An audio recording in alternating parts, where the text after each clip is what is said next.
Louis and Zélie Martin, the parents of Saint Thérèse. In the spring of 1818, Pierre-François Martin, a French army captain and veteran of the Napoleonic Wars, married Anne Fanny Barrault, the youthful daughter of his fellow officer and close friend. The couple shared a deep Catholic faith, and their household was steeped in piety and religious practice as they endeavored to instill these values in their 5 children. Their third child, Louis-Joseph, born in Bordeaux on August 22, 1823, was the only one among the siblings to survive beyond the age of 30.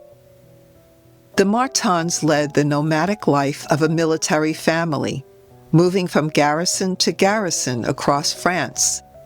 This constant relocation exposed young Louis to a world of travel and discipline, experiences that would leave a lasting impression on his character. In 1830, after a long and distinguished military career, Pierre retired from service. The family settled in Alençon, Normandy, the region of Pierre's childhood. Louis, an intelligent and thoughtful boy, excelled in literature, despite never attending secondary school. Unlike his father, Louis felt little pull toward the adventurous life of a soldier. Instead, he was drawn to quiet contemplation and the beauty of the written word. In 1842, a visit to his uncle, a watchmaker in Rennes, opened a new world to Louis. He became fascinated by the intricate art of watchmaking and fell in love with the rugged beauty of the Brittany region. For 2 years, he apprenticed in the craft, spending his free hours immersed in the works of great authors. Sensitive by nature, Louis found profound joy in the world around him.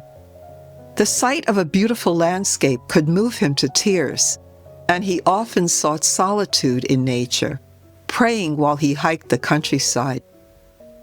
In the autumn of 1843, Louis crossed the Swiss Alps on foot, eventually arriving at the Grand Saint Bernard Monastery, perched high at 8,000 feet. The monastery was home to the canons of St. Augustine, priests dedicated to prayer, contemplation, and mountain rescues. Louis felt a strong pull toward their life of devotion and service. Louis spent 2 years in Strasbourg, deepening his skills as a watchmaker and discerning whether he was truly called to religious life. Though he cherished the friendships and experiences he found there, the call of the monastery remained strong, and in 1845 he returned to Grand Saint Bernard, hopeful that he might join the community. However, the abbot's initial enthusiasm had waned. Louis's lack of formal secondary education, especially in Latin, a requirement for entry, became an obstacle. The abbot counseled him to return home, pursue his studies, and then reapply. Obedient and undeterred, Louis returned to Alençon to resume his studies and take courses in Latin. But fate intervened. He fell ill, and his convalescence became a time of reflection. Through prayer and discernment, Louis came to believe that his illness was a sign from God, that his true path did not lie within monastery walls after all. After completing his initial training, Louis journeyed to Paris to further his education as a watchmaker. The vibrant life of the city, with its many distractions and temptations, challenged his moral resolve and faith. In response, Louis deepened his spiritual practices, turning to fervent prayer and entrusting himself to the Blessed Virgin. He found himself relying on God's strength to remain steadfast amid the city's enticements. The Basilica of Notre-Dame de Victoire became his favorite sanctuary, where he would often retreat in prayer. When his training in Paris concluded, Louis returned to Alençon, where he opened his own watchmaker's shop, soon expanding it to include a jewelry business. At this stage of his life, Louis was described as tall and dignified, with the bearing of a military officer. He had chestnut hair and an attractive face marked by a high, broad forehead, a fair complexion, and hazel eyes that shone with a gentle, profound light. One biographer noted that Louis looked like both a gentleman and a mystic and did not fail to make an impression. His cheerful, considerate, and agreeable nature won him many friends and caught the attention of young women in the city. Louis was also a member of the Vital Romy Club, where he enjoyed playing billiards and engaging in discussions about faith. He found great peace in long, quiet hours spent fishing, his favorite pastime. For the next 8 years, he happily immersed himself in work, prayer, reading, and leisure activities. In 1857, Louis purchased a small property known as the Pavilion. Within this home, his favorite retreat was a modest octagonal tower, simply furnished and adorned with pious sayings reminiscent of monastic life. There he would read, pray, and meditate. Despite his contentment, Louis still felt the sting of his unfulfilled desire for a religious vocation and showed little interest in marriage. His mother Fanny, however, was determined not to let her eligible son remain a lifelong bachelor. She set about finding him the perfect wife, a mission in which she would ultimately succeed. Fanny, eager to learn the art of lace-making, began taking lessons in Alençon. Through these lessons, she was introduced to a young woman named Zelie, a talented lace-maker who ran her own business. Zelie had been born on December 23, 1831, in Saint-Denis-sur-Sarthe, the daughter of Isidore Guérin, a retired soldier and veteran of the Napoleonic Wars, and his wife Louise Jean. The Guérin family lived with very modest means, watching every penny, and Zélie's childhood was marked by deprivation. She once remarked that she had never even owned a doll. Later, Zelie would describe her early years being as sad as a shroud, shaped by a good but gruff father, and a mother whose cold severity caused her much emotional pain. In this difficult environment, Zelie found solace in her older sister Elise, her steadfast confidant, and poured affection on her much younger brother Isidore, for whom she became almost a second mother. Alongside emotional hardship, Zelie suffered from poor health, enduring frequent illnesses and painful migraines throughout her youth. These struggles left her anxious, sensitive, and lacking in confidence. Yet, rather than succumb to despair, Zelie learned to place her trust entirely in God, from whom she drew strength to overcome her weaknesses. As a teenager, Zelie felt called to religious life. Being of a generous and charitable nature, she sought to join the Daughters of Charity of St. Vincent de Paul. However, her application was refused due to the fact that the Mother Superior doubted that Zelie had a true vocation. It might also have been due to her fragile health and recurring headaches. The rejection was a deep disappointment, echoing the thwarted religious aspirations of Louis Martin. After some time, Zelie rallied, deciding to pursue lace-making, a craft she had learned in Alençon. Determined to master the intricate technique, she soon discovered her natural aptitude for the work.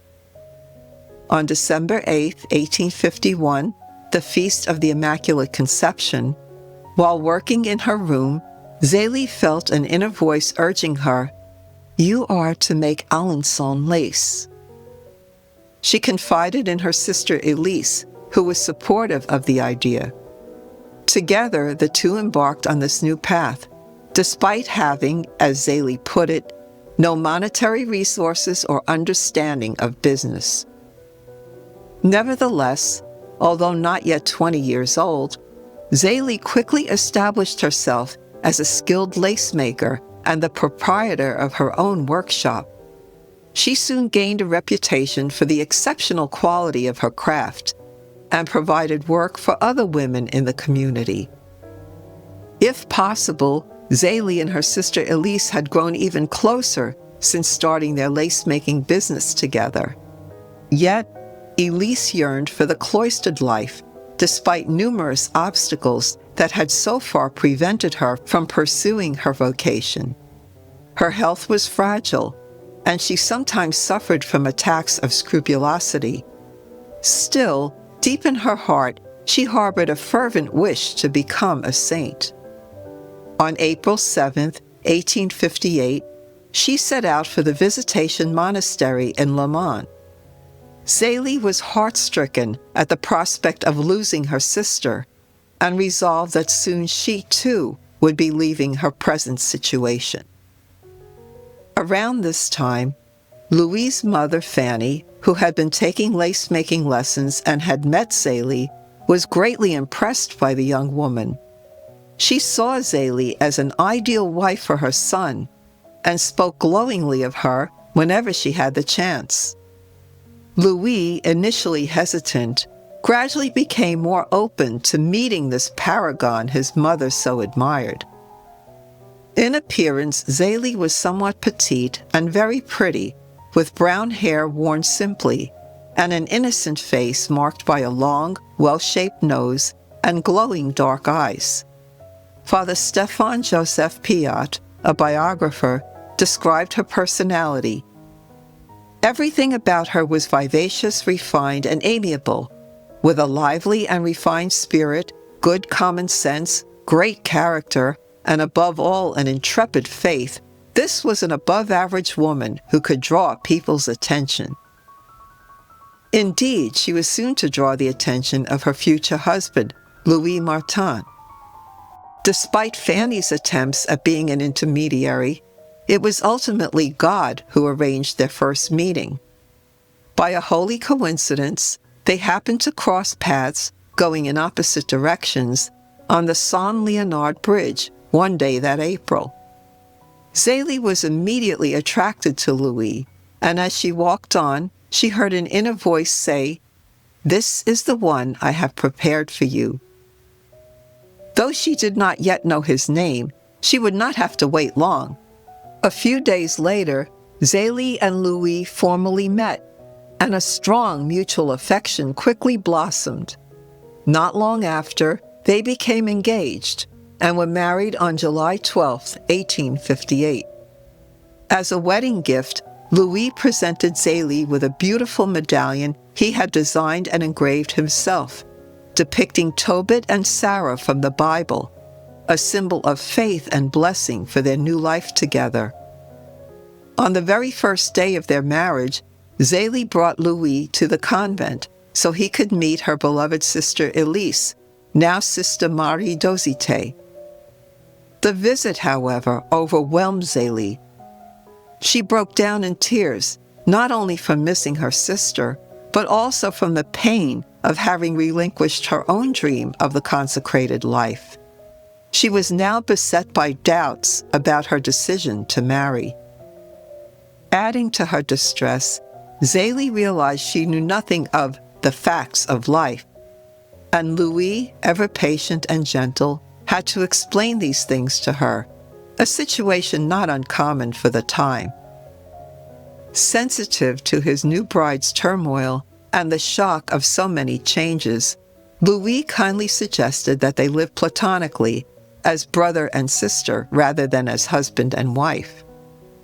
Since both had originally aspired to religious life, this seemed at first a comforting solution. For about 10 months they lived in this way, and during this time they temporarily fostered a little boy whose mother had died.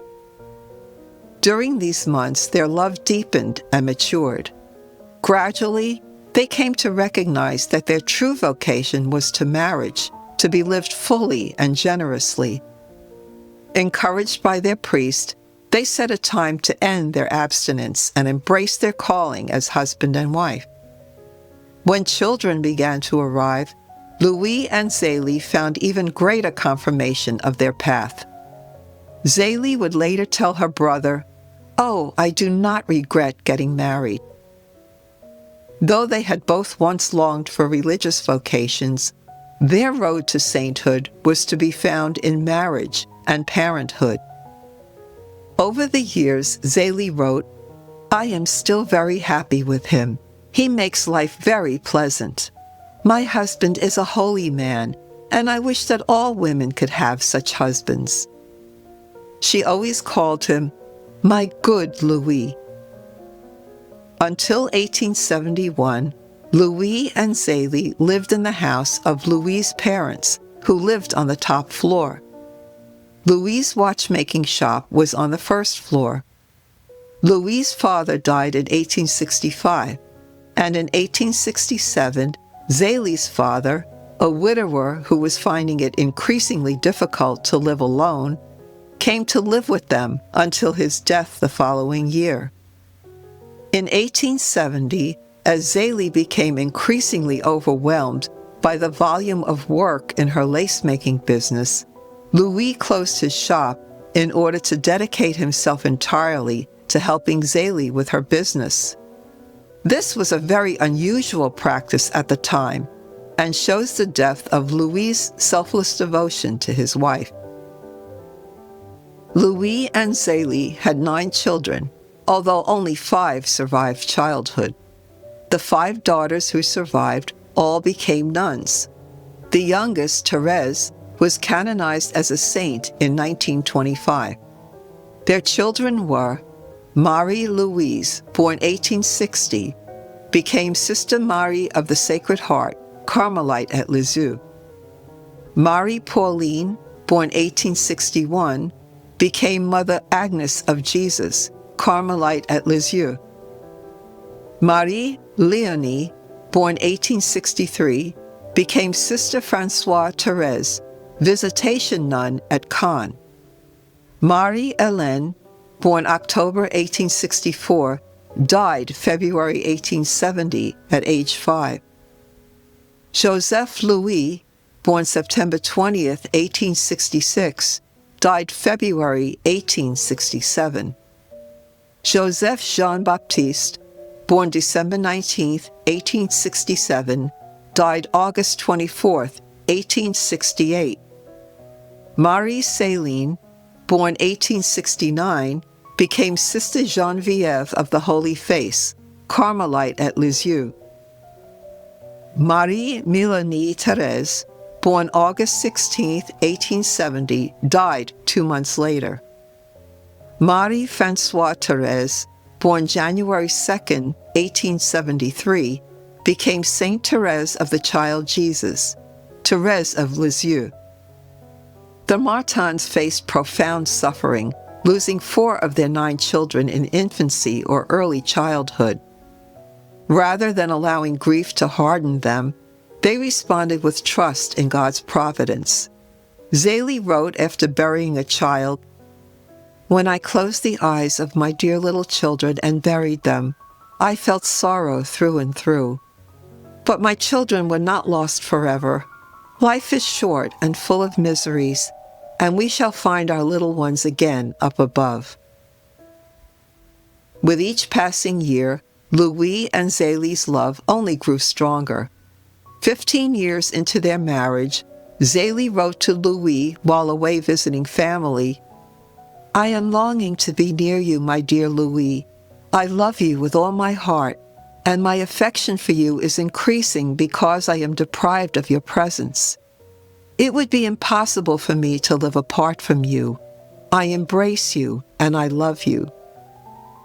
Similarly, when Louis was away on business, he wrote, "I cannot come back to Alençon until Monday. The time seems long to me, and I'm eager to be near you. I embrace you with all my heart while I await the joy of being reunited to you. he signed, "Your husband and true friend who loves you for life."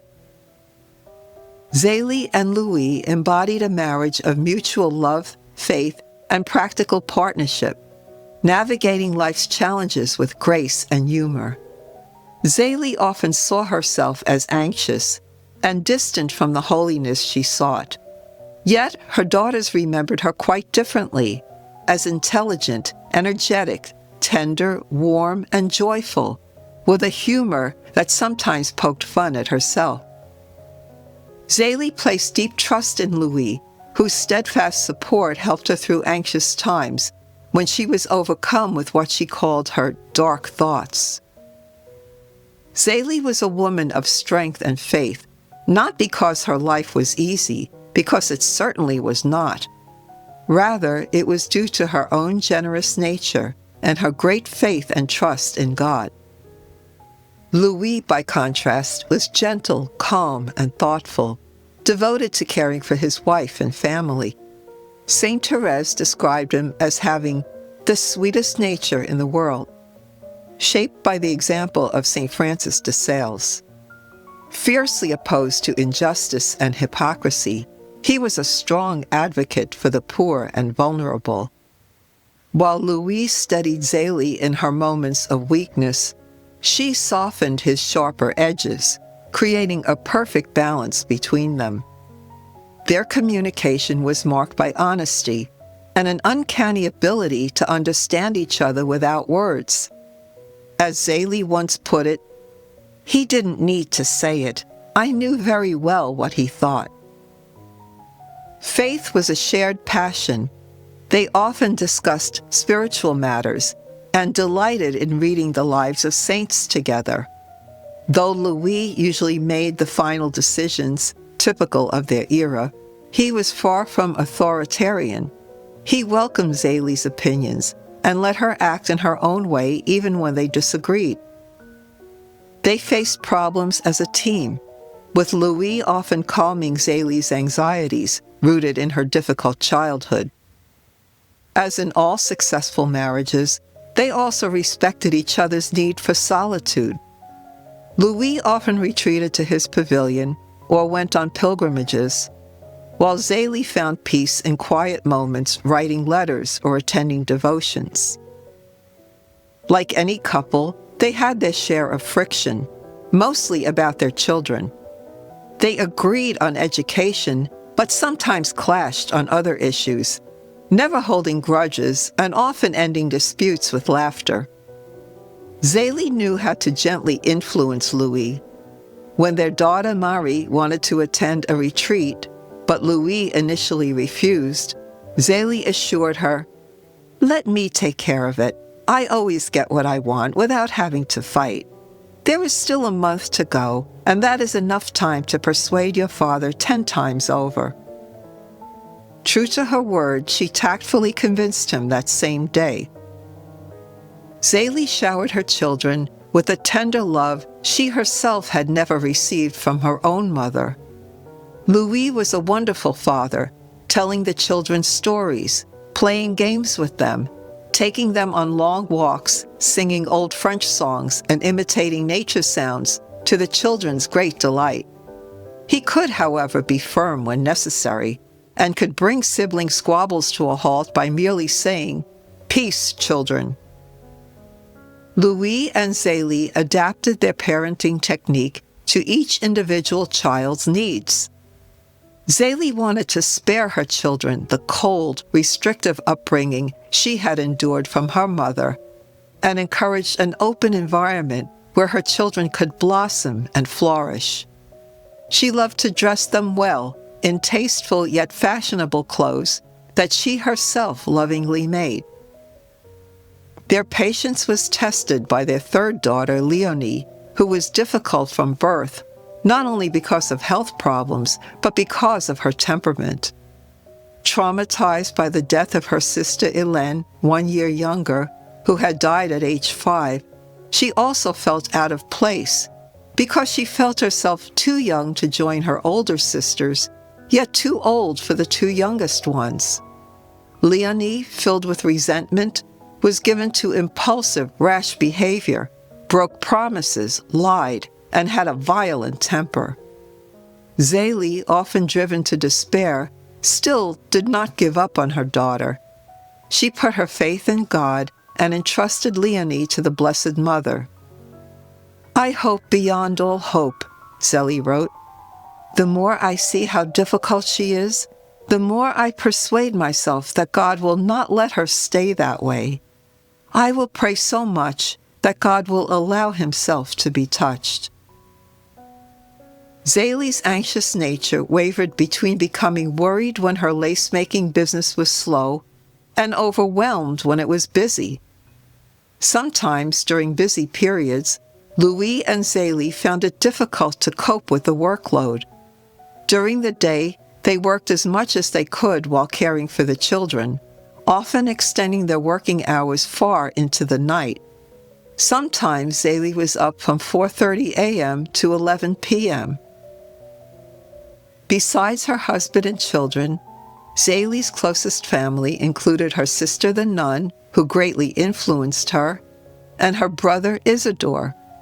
Together, Zelie and her sister took a maternal interest in Isidore, often giving advice he sometimes mocked but usually followed. In 1866, Isidore married Céline Fournay, described as good, pious, simple, and hardworking. After purchasing his father-in-law's pharmacy in Lisieux, Isidore settled there, becoming deeply involved in parish life and supporting the local Catholic newspaper. Zelie loved visiting Isidore and Céline, frequently bringing her children along. The family often consulted Isidore on minor health matters, which sometimes made him uncomfortable. But he always gave his best advice, which they trusted and followed. In turn, the Martins often assisted Isidore and Céline, whether with advice, money, or client referrals, and grieved along with them when the couple lost their little son, Paul.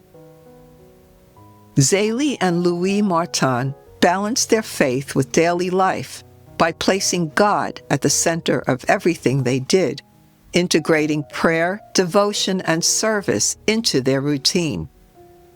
They attended daily Mass at 5:30 a.m., received communion frequently, and participated actively in parish life and pious associations. On Sundays, the whole family attended High Mass, then Vespers, and sometimes the Divine Office evening prayers, beautiful liturgies that Zélie and Louis loved. They had a great devotion to the Blessed Virgin Mary. Each member of the family wore a scapular, and they gathered every evening to pray around the statue of Mary in their home.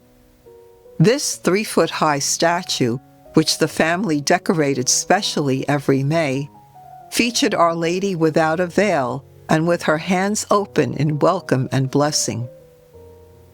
The Martin home was a place of constant prayer and love, where they raised their children with strong Christian virtues and a spirit of sacrifice.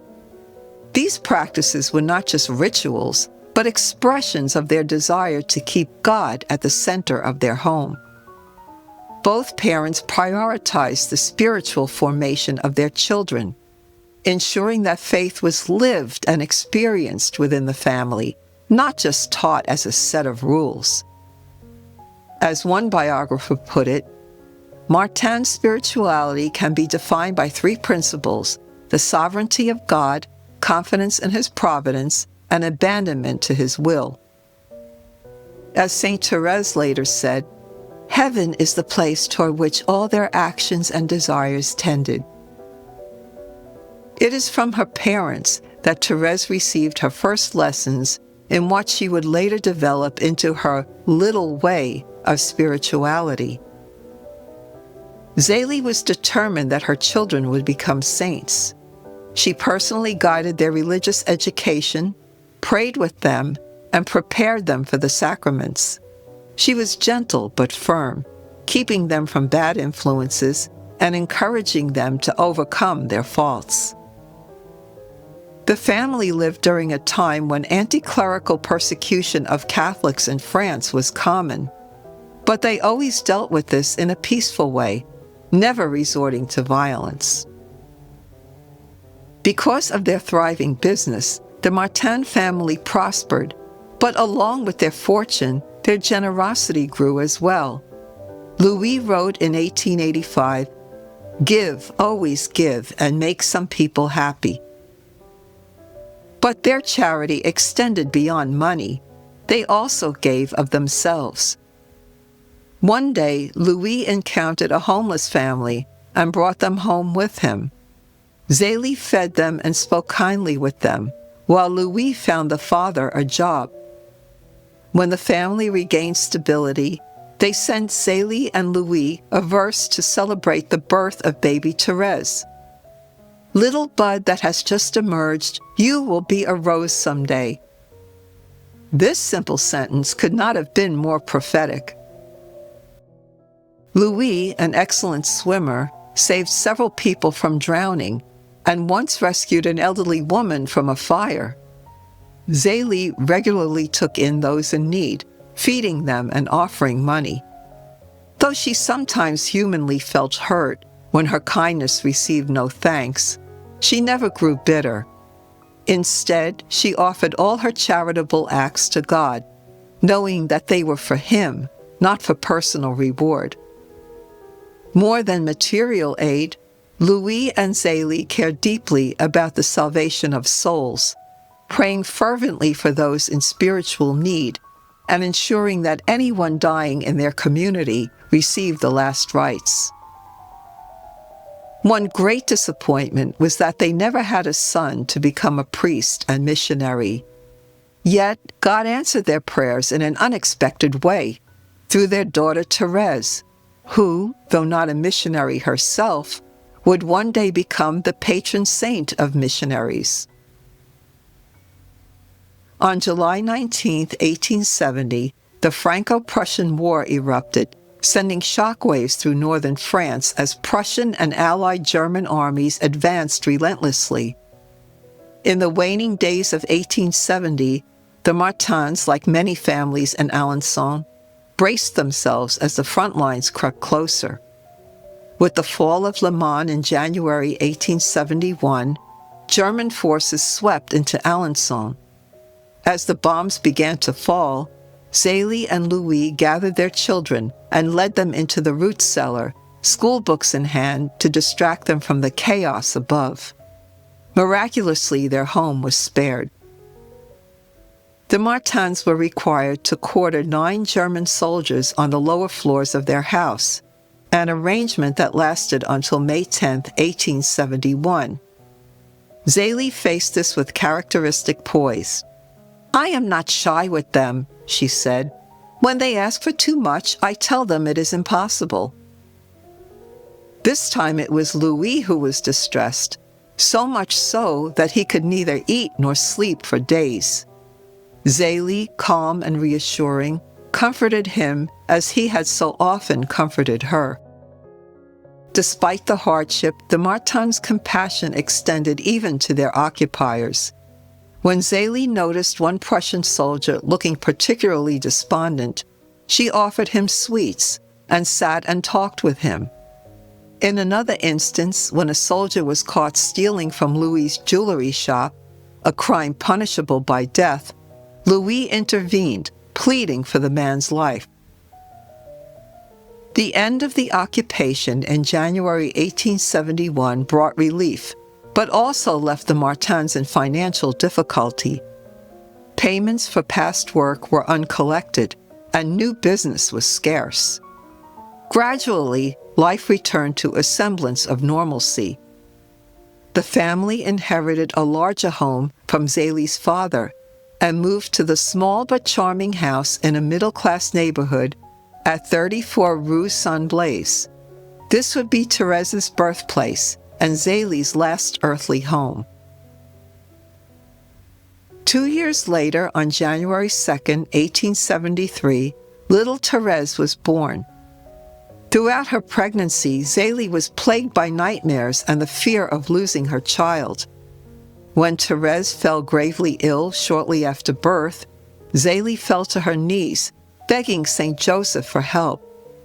That very day the baby revived, opened her eyes, and smiled. Although Thérèse spent her first year with a wet nurse, her parents were comforted by her restored health. In 1876, Zelie received the devastating news that she had breast cancer. The doctor offered surgery, but with little hope of success. Grateful for his honesty, Zelie declined and began to set her affairs in order. She broke the news to her family with a cheerful voice, telling them that the doctor believed she could carry on for a long time, which brought them some comfort. Louis, however, was inconsolable. He abandoned his favorite pastime, fishing, and withdrew from his friends. Their daughter Pauline was finishing her schooling in Le Mans and would be coming home soon, reuniting the family at last, something Zelie had dreamed of for a long time. Zelie wrote in a letter, "Must I see the dream of my whole life evaporate right at the moment that it was to become a reality?" Yet she found peace in surrendering to God, trusting that He would care for her family better than she could. She believed her older daughters were ready to guide the younger ones, and that Louis would continue to be their steadfast protector. Zelie suffered another blow when her beloved sister died at the Visitation Monastery. Their correspondence revealed her sister's joyful acceptance of death, which inspired Zelie to face her own with courage. Her greatest worry, however, was for Léonie, who struggled more than her siblings. Before her sister's death, Zelie had asked her to pray for Léonie in heaven. In March 1877, the Martins discovered that their maid had been mistreating and threatening Léonie, who had never spoken of the abuse out of fear and secretly resented her parents for not noticing. When Louis and Zélie learned the truth, their anger towards the maid and concern for their daughter transformed Léonie's attitude. She became deeply attached to her mother, helping her joyfully and blossoming into the young woman her parents had always hoped she would become. That June, Zélie, Marie, Pauline, and Léonie made a pilgrimage to Lourdes. With total understanding that miracles were not always possible and trusting in God's will, Zélie nevertheless prayed to Our Lady of Lourdes not only for her own healing, but also for Pauline's headaches and Léonie's emotional healing. The journey was fraught with difficulties, and despite bathing in the healing waters, Zélie's condition worsened. Yet she returned with a profound peace, trusting that Our Lady would care for her children when she no longer could. This prayer was answered in time. Each Martin daughter would experience Mary's loving care in her own way. Léonie would eventually become a holy nun, and, inspired by her struggles, after her death, many would seek her intercession. In the months before her death, Zélie's pain worsened as her cancer spread. At times, she felt abandoned by God. Yet, to the surprise of those around her, she remained serene. On August 25th, she suffered a hemorrhage, and the next day, surrounded by her family, she received the last rites. Isidore and his wife Céline arrived on August 27th. Zélie looked into Céline's eyes and smiled. Her last written words had been, "If the Blessed Virgin does not heal me, it is because my time is over, and God wants me to rest somewhere else besides the earth." At 12:30 a.m. on August 28, 1877, Zélie entered into that eternal rest. Of that last day, Thérèse later wrote, "I liked Maman's smile. Her profound glance seemed to say, 'Eternity is ravishing me and drawing me. I am going up to a blue heaven to see God." That night, the two youngest girls, Zelie and Thérèse, were allowed to sleep undisturbed. The next morning, Louis led Thérèse to where her mother was laid out. She recalled, "Papa took me in his arms and said, 'Come, kiss your poor little mother for the last time.' Without a word, I placed my lips on the forehead of my dear mother." Zelie looked peaceful, her face marked by suffering, yet appearing young and serene. After Zelie's death, Louis faced a difficult choice. Though his mother, friends, his beloved pavilion, and his memories were in Alençon, he knew Zelie wanted him to move the children to Lisieux to be near Isidore and his family. Isidore and Céline encouraged him, and Louis agreed. Marie said of her father, "He would make all possible sacrifices for us. He would sacrifice his happiness, even his life if necessary, to make us happy." Isidore found them a pleasant home with a large garden near his pharmacy. In November, the Martins began their new life in Lisieux, in the house they would call Les Buissonnets, the Little Bushes, a name inspired by the property's landscape. Marie, now 18, became the mistress of the house and a mother figure to Céline and Léonie, while Pauline became a confidant for little Thérèse. Marie also took on the education of her younger sisters. The children called Louis their beloved king. The family mostly kept to themselves, especially Louis, who visited Alençon every few months, but otherwise avoided social life. He did join the Society of St. Vincent de Paul and helped a nearby convent with their finances. The family attended daily mass and prayed together at meals and at night. Lacking his pavilion, Louis set up a prayer and reading room at the top of the house. His loneliness for Zelie was profound. He told his daughters, "The thought of your mother follows me constantly." Gradually, joy returned to the family.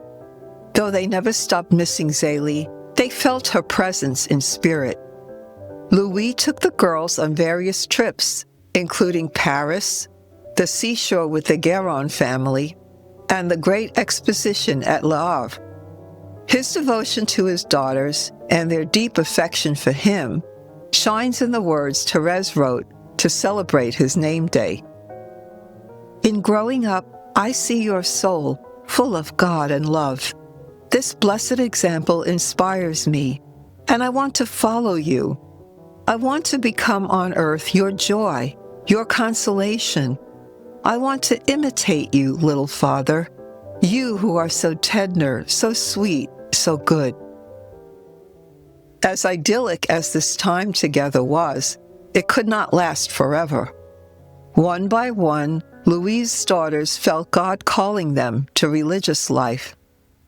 Pauline was the first, though she waited until she was 20 in order to help Marie care for and educate their younger sisters. One day, Pauline came to Louis in his study, her heart set on entering the Carmelite monastery that had recently opened in Lisieux. Louis's only question was whether Pauline's delicate health could withstand the rigors of Carmelite life. But Pauline was resolute, and so Louis gave her his blessing, happy that God was calling his daughter, yet heartbroken at the coming separation. The family was permitted short weekly visits at the convent, and Louis soon found comfort and delight, not only in seeing Pauline, but in learning from her about the great teachers of Carmel, St. John of the Cross, and St. Theresa of Avila. But more heartbreak awaited Louis in March 1883, when his beloved youngest daughter, Thérèse, was struck by a serious illness that did not respond to medication. He stormed heaven with prayers for her healing and arranged a novena of masses at Notre-Dame de Victoire. On Pentecost Sunday during the novena, Thérèse recounted that the family statue of Our Lady, brought into her room, seemed to come alive and smile at her. Instantly, she was relieved of pain and made a full recovery. The statue, now known as Our Lady of the Smile, is at St. Therese's shrine in Lisieux.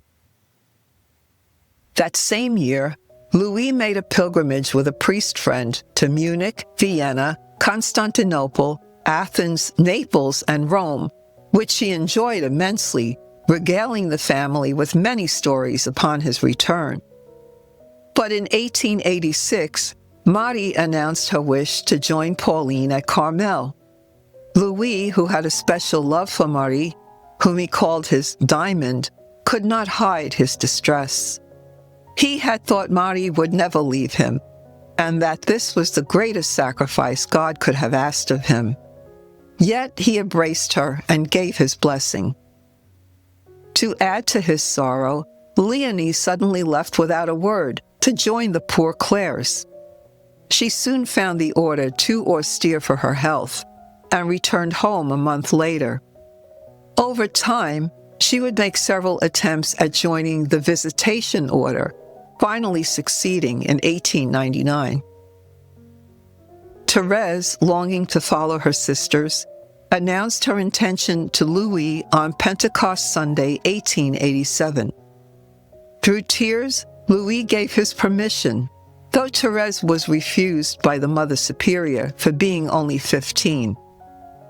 In a gesture of self-sacrifice, Louis supported Thérèse's wish to go to Rome to seek permission from Pope Leo XIII himself. After the Pope reassured her, "You will enter if God wills it," Louis was presented to the Pope, who was told that Louis was the father of 2 Carmelite nuns. Pope Leo laid his hands on Louis in silent prayer for quite some time. As Marie later said, it seemed that Jesus himself had blessed her father and looked upon him with love. On May 1st, 1887, as he was leaving for early Mass, Louis felt his entire left side go numb and his speech became slurred. This marked the beginning of a slow decline due to cerebral arteriosclerosis, a disease affecting the blood vessels of his brain. At first, the changes were subtle: forgetfulness, confusion, and mood swings. But gradually, over the next decade, the illness tightened its grip, and he also suffered several strokes. On April 9, 1888, Louis made the trip to the Carmelite monastery to accompany Thérèse, who had finally been admitted. Falling to his knees, he blessed his youngest daughter for the last time before she disappeared behind the great doors of the cloister. Although Léonie had returned home after her first attempt at the Visitation Monastery, Céline confided to her father that she too felt called to Carmel. Although facing yet another separation, Louis was filled with an inexplicable serenity and joy. However, towards the end of May, his condition worsened. He began to struggle with simple tasks, and sometimes wandered away from home, lost and disoriented. His speech faltered, and his once steady mind became clouded by episodes of depression and agitation. Alarmed, Céline made the decision to stay with her father for as long as necessary. In June, he began to suffer from hallucinations. Despite his suffering, his gentle spirit and faith in God endured, though the family watched with heavy hearts as the man they loved slipped further away. Initially, Céline and Léonie tried to care for him at home, but as his mental and physical health declined and his behavior became increasingly difficult to manage, their uncle Isidore, who had become the family's legal guardian, insisted that Louis receive specialized care. In February 1889, Louis was admitted to the Bon Sauveur Hospital in Caen, in which the sick were treated humanely and compassionately.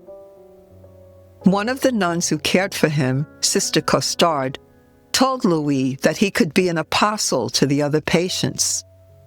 Louis, although admitting he would rather be an apostle anywhere than there, acknowledged that it was God's will and a test of humility.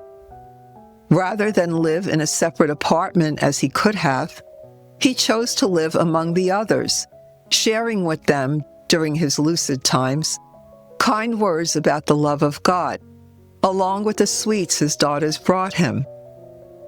He was the most frequent visitor to the chapel and received communion whenever his health permitted it.